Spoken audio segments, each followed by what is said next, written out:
Welcome to the T2 Hubcast. Join Martin, Dave, Spencer and guests as they discuss all things personal and professional development. The T2 Hubcast, brought to you by the People Performance People.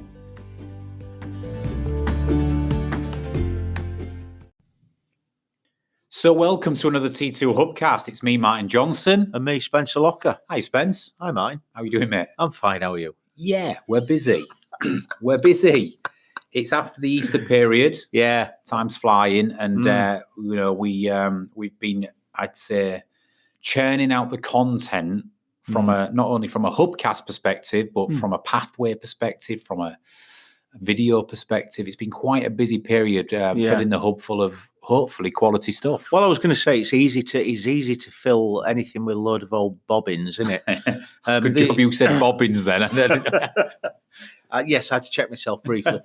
But yeah, it's the hard work is in ensuring quality in it, quality assurance, making sure that stuff is worthy of going onto the hub. Because it's not bobbins. It is, and I was speaking to a customer the other day, and I think what the biggest compliment I took from that is, I said, "Have you been listening to the Hubcasts in the morning on your commute?" And he said, "Yes." Now this character is a character, all right, and he said, "Yes." And I said, "What do you think of them?" Yeah, and I waited with bated breath, thinking what's going to come back here. And he said, "Well, can I be honest with you?" I said, "Yeah." He said, "I'm enjoying them. They are much less crappy than I thought they would be." Right now, of a backhanded compliment, that, isn't it? What he meant by that is you get a million podcasts, and it's easy for anybody to churn them out these days. Yeah, that's true. In fact, anybody with 200 quid's worth of kit and an account on a podcast platform can essentially launch a podcast. Yeah. So the world's not short of them, is what he was saying. Yeah. And therefore, deciphering between the good ones and the not so good ones can be tricky. But he sort of complimented it in. Yeah. Listen, I'm tuning in every morning and I get something from them. Good. And so that's what it's all about, mate. So we like doing them. We keep it real, as people know they're not scripted, as you can already tell 2 minutes into this one. But I like that. Yes. I like that. Yeah. So for today, Spence, what are we going to talk about? Well, I'm letting you lead this one. Right. Well, yeah. Something that's very close to my heart. Yeah. The relationship or the link between sleep and performance.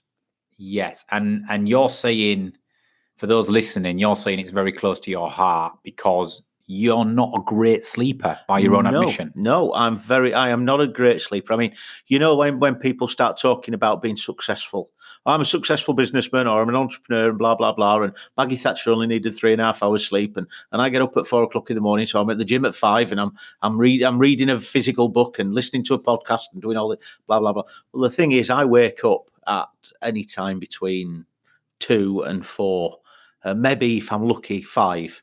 But I want to sleep till 6, and I just can't for some reason. I haven't got any stress or worries or anything, but I'm the sort of person who, when I wake up, my brain just kicks into gear.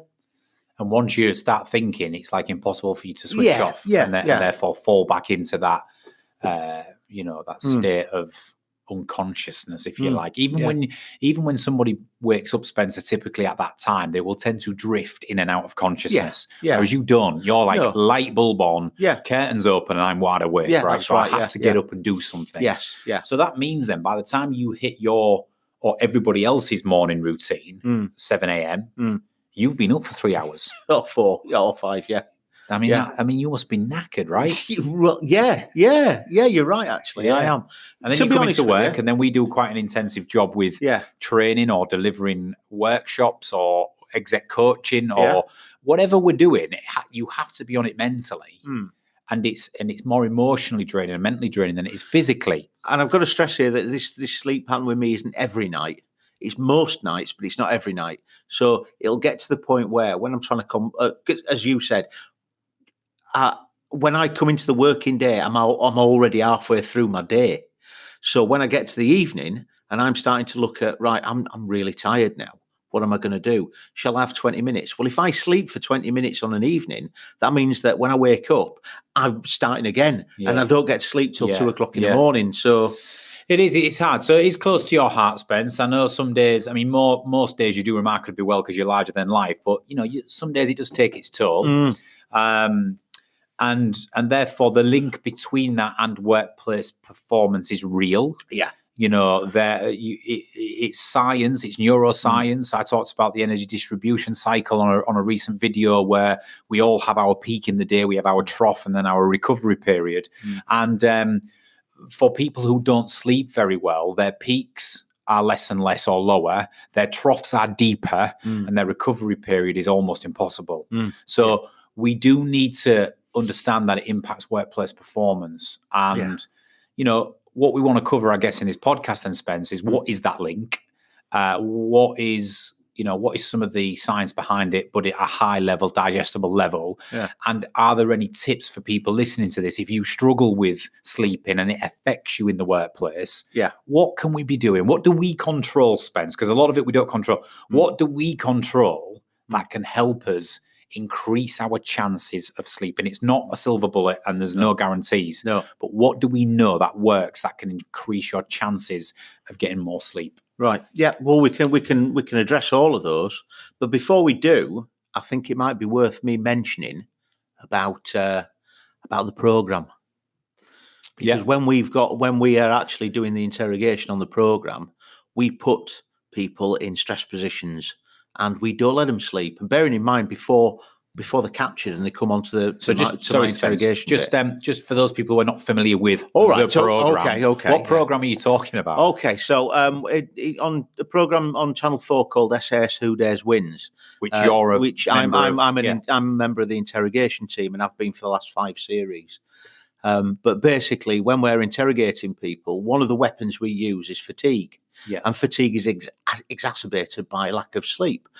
We all know this. We all experience this. When we have a good night's sleep, and I know that's a bit of a big ask for some people, but when we have a good night's sleep, the following day, everything just seems to be clicking into place, and the decisions you're making are timely and accurate, and all the sort of creativity that you've got, thinking outside the box, observing structure, all this stuff just seems to come really easy to you. Yeah. And the communication with other people is not fraught; it's quite measured and it's quite accurate.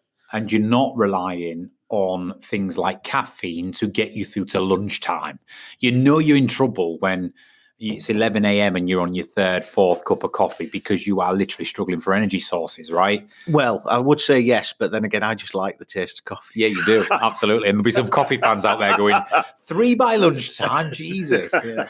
But you're right. Your artificial stimulus, the things you put in your body and the things you do with your body, you are so right, Martin. It affects our sleep. So whether caffeine, sugar, carbohydrates that are more complex to break down and lead to sugar spikes, blood sugar spikes, etc. So, we'll talk about that sort of in a while, because we do have to be mindful of the things that spike cortisol, which you're going to come on to, which create this sort of chemical imbalance in the body that then makes us later in the day struggle with sleep. And caffeine and carbs and sugars all have an impact on your energy sources and your chemicals in the body throughout the day, which we need to be mindful of. Of course we do. But going back to the show then, so in the show, what you're saying is, if you're going to interrogate somebody to try and break them, but in brackets to make them better as a result, right? Yeah. Then you deprive them of sleep on purpose because you know they cannot perform as well as they could if they were, well So rested. if you ever watch the program, you'll notice that they never get out of bed and then get captured and then come and do interrogation, because they're rested then, aren't they? They've had a certain amount of sleep and they've got the wits about them. It's always a case of getting up early, possibly even the night before, and making them do some exercise. So they really are sort of tired.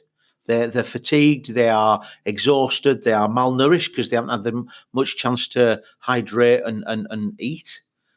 So everything is focused on the fact that when we get them, they are very, very tired, very fatigued, hungry, thirsty. The fear of the unknown, putting the bags on their heads and the headphones on, it's cutting down on their perception of the area and the sensors and things creating like that. Confusion, all of that Certainly, stuff. So your first point there is therefore that the science behind it is, for multiple reasons, and I'm going to add something to this in a minute around what happens in the brain when you sleep and why, therefore, you don't feel well rested. But you cannot perform well without a good night's sleep and restoring your brain and your mind for the following day. You just can't. No. And therefore, if you're a person who is asking to perform at work 8 hours every day, 9 hours every day, and you're surviving on 3 hours sleep, it's going to be a tough ask. Yeah, and you've also got to bear in mind that if you're, it's not necessarily that we're all talking about these external factors, aren't we? But without even starting to consider your internal factors, fitness, age, disabilities, or when we sort of talk about disability, it might not be a recognized disability, but it might be a fact that you suffer from. It might be well, let's use me, Sjogren's syndrome, autoimmune diseases, right? So one of my biggest things that I suffer with when I'm having a flare up of my autoimmune condition is fatigue. Yeah, and honestly, Spence, I can have 10 hours sleep the night before solid and wake up fatigued because I have an autoimmune condition, right? So if you then sort of if you rewind and I only have 3 hours sleep that night and I wake with an autoimmune condition, I'm going to be wiped, right? Certainly. And it's the same for people with deficiencies in things like B12 or iron deficiencies or, whatever it might, anemia or whatever it might be. Yeah, there's other health and well-being factors that can contribute to that, right? Yeah. So these are factors that are out of your control. Yeah. So let me just explain something, Spence, and I'm going to bring you in to talk a little bit around cortisol levels and a little bit around some other bits and bobs, and we'll keep it moving. So one of the things I learned when I was studying in a little bit of the psychology around the chemicals in the brain and the way the brain repairs itself was when you look from an occupational psychology perspective at sleep. Yeah. And we've got an occupational psychologist now at T2 in Lydia, and Lydia and I was talking about this the other day, and she was writing a pathway on it, which you can find in the hub. Yeah. But what happens is when you sleep, and there's 4 levels of sleep. We're not going to go into them on this podcast, but you get the message. There's 4 levels of sleep, from drifting into a mild unconscious state to developing your next level of sleep, where you start to, your body starts to relax, your heart rate slows down, to going into your 3rd level of sleep, where you start dreaming and you start entering a deeper level of sleep. And then you go into what we call full REM, rapid eye movement, which is your deepest level of sleep. Yes. Now, all that's on the pathway, isn't it? All that's on the pathway. Right, so anyone listening can go onto the pathway and read about these 4 stages of sleep. Now, why this is interesting is because when you reach your 3rd and 4th level of sleep, what happens is your brain then starts to, because your full body is almost paralyzed, you're relaxed, you don't need to use anything else in your body. So all of the blood flow and all of the nutrients and everything concentrates on clearing the mind and the brain. Now, like any muscle, our brain throughout the day builds up toxins, and it builds up crap and stuff, right? Because it's been working hard all day. Yeah. So if we're going to then repair that and be fresh for the next day, we have to flush those toxins from our brain. Sure. So when you enter your 3rd and 4th stage of sleep, your brain is filled with a fluid. It's very clever. The fluid enters the brain and it goes between all of the little sacs and avenues within the brain. Sort of infiltrates every spare little micro space in the brain. What the fluid does is very clever, is it draws out the toxins from every part of your brain. So your toxins release from your brain into the fluid, and then when you wake, the fluid drains from your brain, and with it go the toxins. Does this make sense? Yeah. This is the science behind it. Yeah. So as the fluids and the toxins drain, you hopefully had 8 hours, maybe 4 or 5 hours at sleep level 3 and 4 and REM. You've cleaned your brain, and that's why you feel fresh and ready to go in the morning. However, every time you wake in the night, you come out of your 3rd and 4th level of sleep. Yeah. The fluid drains from your brain. So you go to the loo, you toss and turn, you get up and look at your phone, whatever it might be. You realize it's only 3 a.m. You try to go back to sleep, and then the whole process has to start again. Right. You go through phase 1, phase 2, the fluid enters the brain, starts cleaning, etc. So if you're a person who's waking up 2, 3, 4 times during the night, you're not fulfilling that cleaning process. Or if you're not sleeping for long enough, you're not allowing the fluid to do its job.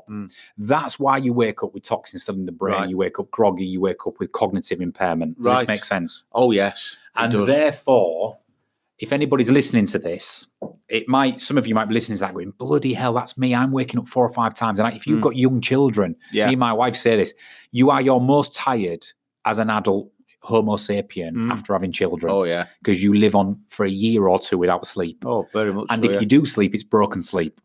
So you never fully go through the process I've just explained.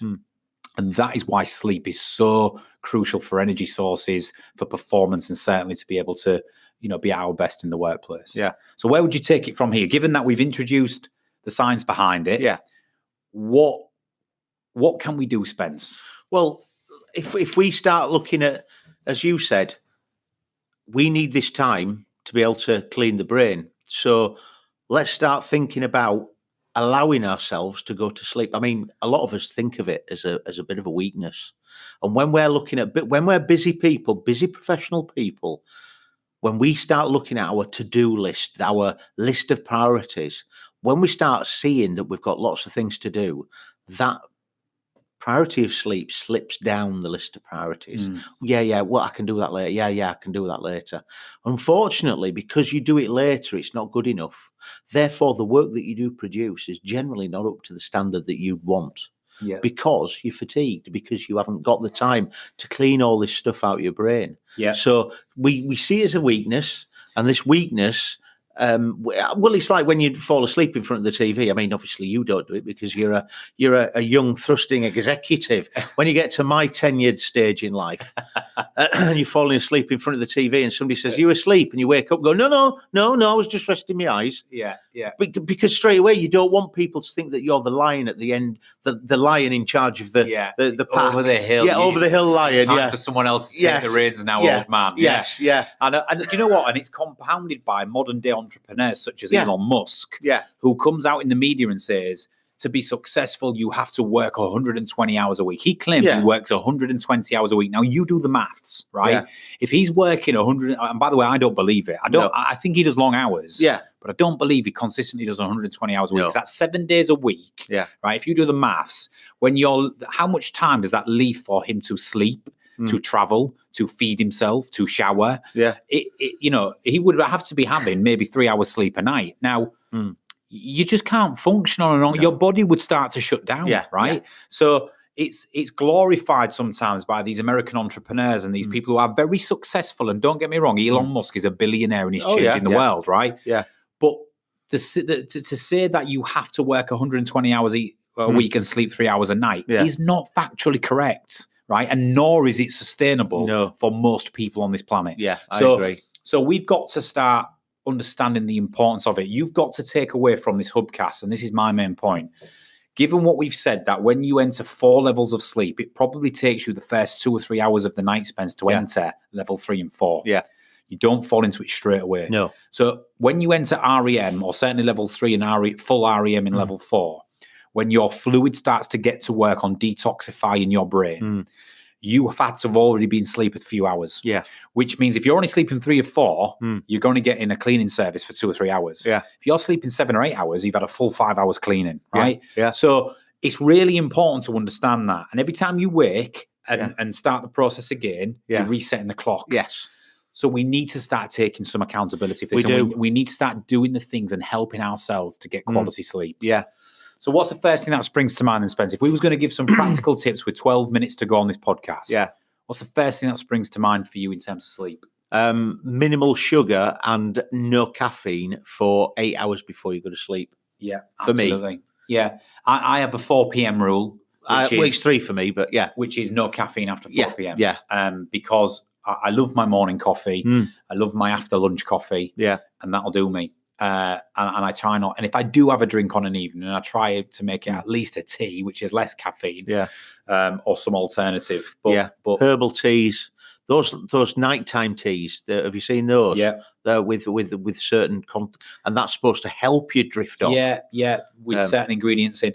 So some people, everybody's different, but if you're having coffee into the late evening, then you're absolutely risking your chance of quality REM sleep when your brain gets cleaned. Right? Don't give me none of that bobbins about decaf. We don't do decaf, proper coffee. Up to 3, at the very latest 3 o'clock. So sugars and caffeine and carbohydrates are important. They're the big three because they have the ability to spike blood sugar levels, to spike stimulants in your body, to release cortisol, which then if you're having that a few hours before you go to bed, you're asking your body, it's a big ask to come over to come over that initial adrenaline spike, that initial cortisol release, that initial stimulant, and to then come down to a state where you can start to enter sleep. So caffeine, carbs, and sugar from a dietary perspective, try to have them, right? But try not to have them after 4 p.m. in the afternoon. Yeah. Right. If you're going to have an evening meal, rich with veggies, rich with proteins and meats and fish. And if you're going to have a form of carbs, have rice or potatoes instead of some of the other stodgy, the gluten-based carbs that spike sugars. Cool. So diet is important, is what we're saying. Yeah. Think about the things you're putting in. Yeah, we could do general stuff. There's all sorts. There's a list as long as my arm or your arm or whatever of things that we can do. But we've got to start thinking, as you said, we're short on time, and we've got to start thinking about what we actually do. So coffee, caffeine, carbs, sugars, screens. Our phones. So everybody's guilty of this. So let's make that number 2. So if number 1 is your diet and what you're consuming that spikes blood sugar levels and cortisol in the late afternoon and evening, then number 2 would be screens. Now, mostly we're talking about devices like phones and laptops and iPads and all the rest of it. Yeah, tablets. There is a connection between the way we view the light on a device or screen and the stimulus in the brain or what that does in the brain. And it's not just in the moment, Spence. No. It's for a period of time after you've viewed the device. So if we've all done it, but if you're one of them who has your phone on the side of the bed, you're sat up next to your partner in bed on Facebook 10 minutes before you turn the lights out, watching videos, and then expect to just switch off within 10 minutes of going to bed. Some people can get away with it, Spence, right? Some people can do that and still sleep and say, well, what are you on about? Some people can't. And you have to do what works best for you, but there is a link between being on devices too late into the evening and not being able to sleep. Yeah. And that's basically what I'm saying, is if you're preparing your brain for the rest, you're preparing the brain to go into that state where you're starting to look at the different stages of sleep. If you're doing it, if you cut it off an hour before, then you've got more chance of achieving that. I'm just going to read a sentence from our pathway that Lydia wrote on the Hub, our occupational psychologist. Yeah. And it makes sense to me. She's put here, living in an ever-changing digitalized world, easy for her to say. This is easier said than done. However, if you are struggling to sleep, and that's the big thing, if you're struggling to sleep, it is advised that you avoid using your phone, tablet, or laptop at least an hour before bed, like you say, Spence, at least an hour. And here's the science behind it. And she's put, because the light that is emitted from your device has been found to suppress the release of the sleep hormone melatonin, which helps us to sleep. Yeah. So if whilst our brain is functional and cognitive and reacting to lights and data and information, if we're suppressing melatonin into the late evening when we should be releasing it, then it's going to take a longer period of time to release that and drift off. And at the same time, while we're suppressing the sleep hormone, we're actually running the risk of increasing our cortisol levels. Exactly. So let's read a book instead, right? Yeah. Let's read a book. Let's, watch a bit of telly from a distance, whatever it might be. Try and keep off those addictive devices that are triggering and firing your brain 5 to 10 minutes before you enter the sleep state. Right. Okay. So moving it on, we've done diet and food that can trigger. And I think we've done screens. I'm going to put another one in there, Spence. Exercise. Go on. Now, exercise is the age-old thing. We should exercise more. We should do this. Of course, there's science behind it, but anybody out there will know when they have got their act together and gone to the gym for a few weeks or started getting a routine together and exercising regularly, you sleep better. Yeah. Because the more you're exercising, the more you're doing what our bodies are supposed to do, which is move, which is walk, which is lift, which is run, which is all of them things.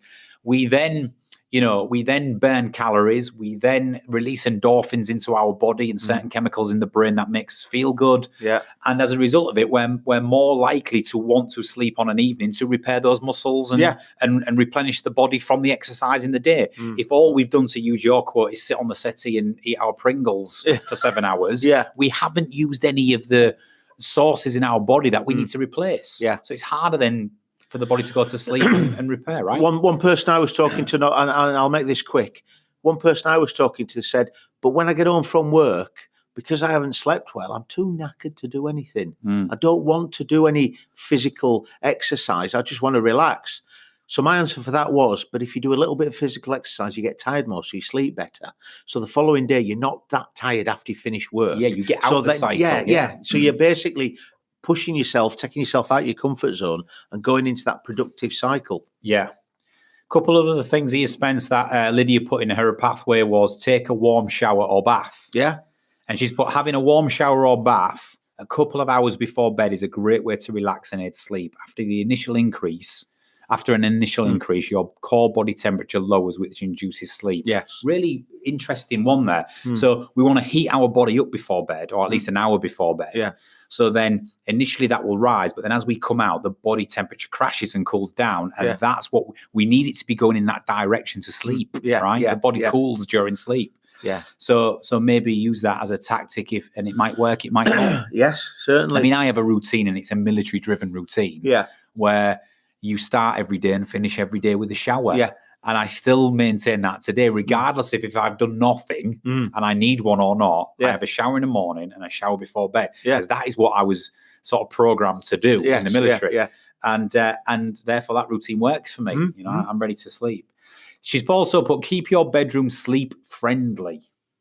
And she's put a bunch of things in there, which is associated with that. But I'm guessing she's making the point there that if you spend the majority of your life in your bed, which we do, I can't remember the number of hours on average we spent or the number of years we spend in bed in our life. Yeah. But investing in a nice bed, in a comfortable bed, in a bed that will help you sleep, that's right for you. Changing mattresses regularly. Mattresses, as well. pillows, but the whole environment of your bedroom. Yeah. To make it a place where you can rest. I noticed something this morning. I actually slept to my alarm this morning because it was overcast. This last couple of weeks, I've been getting up earlier and earlier, but it's been bright, hasn't it? It's been getting lighter earlier. Yeah. So if it's the light in the bedroom, maybe get a blackout curtain as well as your normal curtains. Well, that's it. Blackout blinds and curtains are great for making it pitch black. The other thing I want to throw into this, and I've never struggled to sleep ever, but when we had our children, we tried this because one of them in particular struggled to sleep. But white noise. Now, when I was on the ships, when I was in the Royal Navy, you used to go to bed every night in your mess deck to the sounds of twin prop engines doing 30 knots, and there was a constant white noise in the background. I've never slept as well as I did on a warship, and that sounds bizarre, right? But because of the noise in the background, that continuous dull white noise, it somehow sends you into a meditative state. And there's all sorts of apps you can try now that you don't have to have the light on, but you put it in the corner of the room and you have a very low volumed white noise. We did it with our middle child who was struggling to sleep. Very high frequency, or the sound of rain. There's many different ones you can choose. And it worked a treat. So try it. If you're struggling to sleep because it's deadly silent and you're hearing different noises in the house or like whatever it might be, put some white noise on. See if it drifts you on, because when you're asleep, white noise sends you into that REM state quicker than you get there without it. The only problem with me is if every time I hear white noise, I want to put a balaclava on. Yeah. Or if you're like me, because I've got Sjogren's and you got tinnitus, you just think it's bloody tinnitus. But the point is it's just some tips. And we're coming up to the last minute, Spence. I'd love to speak about this all day. I think we'll bring you in for 30 seconds in a second, but listen, let's take some control over our sleep. That we've explained the science behind it. There's 4 levels of sleep. You have to reach 3rd and 4th and the state of REM to get that fluid into your brain and to clean it out. We want to be in that state for at least 3 or 4 hours of good cleaning, which means we've got to do the things we control to give ourselves the best chance. Think about carbs, think about sugar, think about caffeine, exercise. Ditch the screens. Make your bedroom a place where you can rest. Consider white noise. Take a hot shower or bath. 30 seconds, anything to finish, Spence? I would probably also think about alcohol intake as well. Yeah. And we haven't got enough time to do that justice. But we think it sends us to sleep, and it does initially, but it absolutely kiboshes your quality of sleep. Yeah. And that's probably for the next podcast. Yes. All right. Yeah. Awesome. Right, well, we're coming to the end, Spen. We've got our 30-minute limit, and we've almost hit it. So very interesting. Wish you good luck with all your endeavours, Spence, with your sleep. And we'll be back again with another T2 Hubcast. Thank you, Spence. Thank you.